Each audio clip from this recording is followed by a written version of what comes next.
ध्येयं सदा परिभवग्नमभीष्टदोहं तीर्थास्पदं शिवविरञ्चिनुतं शरण्यं भृत्यार्तिहं प्रणतपालभवाब्धिपोतं वन्दे महापुरुषते चरणारविंदम।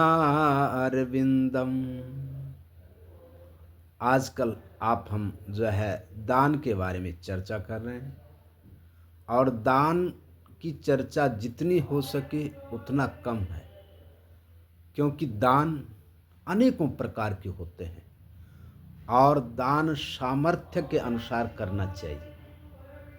देखा देखी नहीं होनी चाहिए दान में। आजकल जो है ऐसी प्रथा आ गई है कि दान को दिखाव के लिए करते हैं। दान के लिए बताया गया है कि जो अगर इस हाथ से देना है तो इस हाथ को पता नहीं चलना चाहिए, मतलब गुप्त होना चाहिए।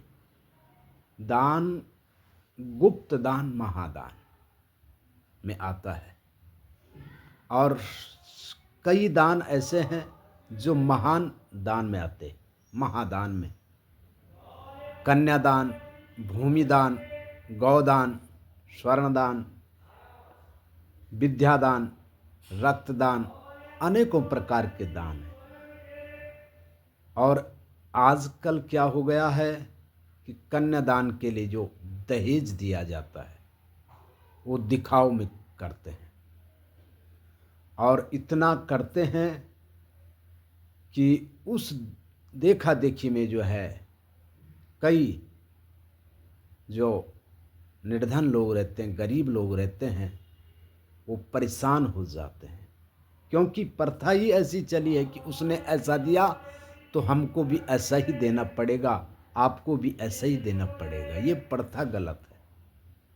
दान अधिक से अधिक दो, इसमें कोई जो है रोक नहीं है, क्योंकि जनक महाराज ने जो है इतना दान दिया कि अयोध्या में मणिक पर्वत बन गया, मणियों का ही पर्वत बन गया, इतनी मणि दी है।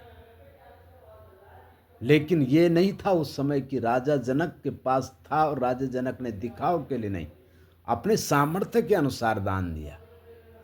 लेकिन आजकल क्या हो गया कि जो है प्रथा जैसी बन गई कि इतनी अंगूठी तो देनी है कन्यादान में। हमारे यहाँ इतने सदस्य हैं, इनको भी देनी है, उनको भी देनी, माँ पहले ही जो है लिस्ट बन जाती है। और जो अगर कन्या का पिता ये कहता है कि मेरे बस की इतनी अंगूठी नहीं है, तो बोलते हैं कि बात नहीं बनेगी, और रिश्ता तक तोड़ देते हैं।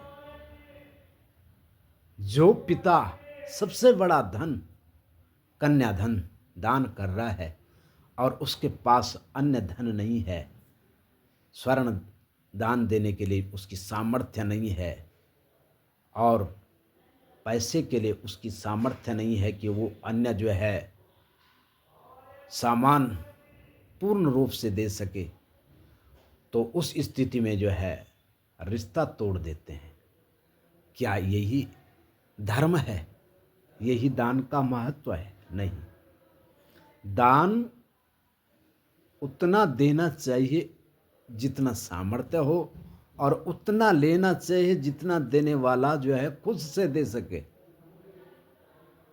दान को जो है दिखाव के लिए और कीर्ति के लिए आदि के लिए नहीं कि मेरा नाम होगा। आजकल लोग जो है दान जो है कम लिखते हैं, लेकिन जहाँ दान देना है वहाँ लिखना इतना बड़ा नाम है कि मैं इसका पुत्र, उसका पौत्र, उसका प्रपौत्र आदि हूँ, और इसने इनकी पुण्य स्मृति में इनके लिए और इस लिए दान दिया, और इतना लिस्ट बना देते हैं लिखने के लिए कि कोई सामर्थ्य। आज अगर कहीं दान दे जो है सामूहिक में दान देना है और लिखना याददाश्त के लिए लिखना है तो थोड़ा अपना नाम लिख सकते हैं, या न भी हो तो थोड़ा गुप्त ही कर दो। गुप्त दान कर सकते तो बहुत अच्छी बात, लेकिन नहीं तो अपना नाम, सादा नाम लिख दो, उससे देखोगे कि इन्होंने दान दिया। लेकिन इतनी बड़ी लिस्ट बना देते और दान की थोड़ी पूंजी होती है, दान उतना नहीं होता जितना लिखते हैं। इसलिए दान को जो है गुप्त होना चाहिए। गोप्यम गोप्यम महागोप्यम गोप्यम गोप्यम पुनः पुनः। दान जितना गुप्त रह सके उतना ही अच्छा है। जय श्री राम।